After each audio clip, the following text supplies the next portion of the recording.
2 Samuel 16. When David had gone a short distance beyond the summit, there was Ziba, the steward of Mephibosheth, waiting to meet him. He had a string of donkeys saddled and loaded with 200 loaves of bread, 100 cakes of raisins, 100 cakes of figs, and a skin of wine. The king asked Ziba, "Why have you brought these?" Ziba answered, "The donkeys are for the king's household to ride on, the bread and fruit are for the men to eat, and the wine is to refresh those who become exhausted in the wilderness." The king then asked, "Where is your master's grandson?" Ziba said to him, "He is staying in Jerusalem because he thinks today the Israelites will restore to me my grandfather's kingdom." Then the king said to Ziba, "All that belonged to Mephibosheth is now yours." "I humbly bow," Ziba said. "May I find favor in your eyes, my lord the king." As King David approached Bahurim, a man from the same clan as Saul's family came out from there. His name was Shimei, son of Gera, and he cursed as he came out. He pelted David and all the king's officials with stones, though all the troops in the special guard were on David's right and left.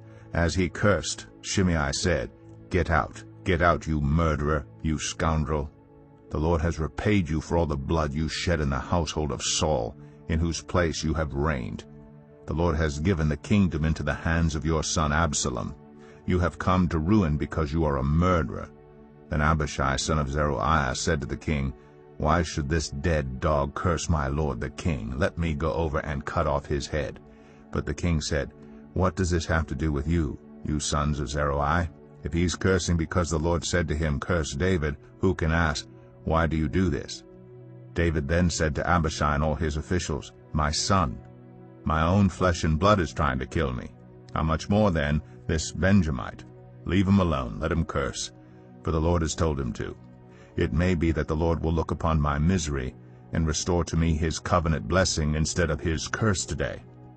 So David and his men continued along the road while Shimei was going along the hillside opposite him, cursing as he went and throwing stones at him and showering him with dirt. The king and all the people with him arrived at their destination exhausted, and there he refreshed himself. Meanwhile Absalom and all the men of Israel came to Jerusalem, and Ahithophel was with him. Then Hushai the Archite, David's confidant, went to Absalom and said to him, "Long live the king! Long live the king!" Absalom said to Hushai, "So this is the love you show your friend? If he's your friend, why didn't you go with him?"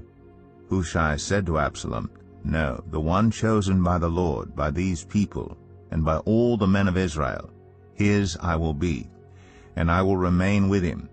Furthermore, whom should I serve? Should I not serve the Son?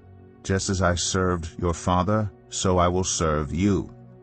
Absalom said to Ahithophel, "Give us your advice. What should we do?" Ahithophel answered, "Sleep with your father's concubines, whom he left to take care of the palace. Then all Israel will hear that you have made yourself obnoxious to your father, and the hands of everyone with you will be more resolute." So they pitched a tent for Absalom on the roof, and he slept with his father's concubines in the sight of all Israel.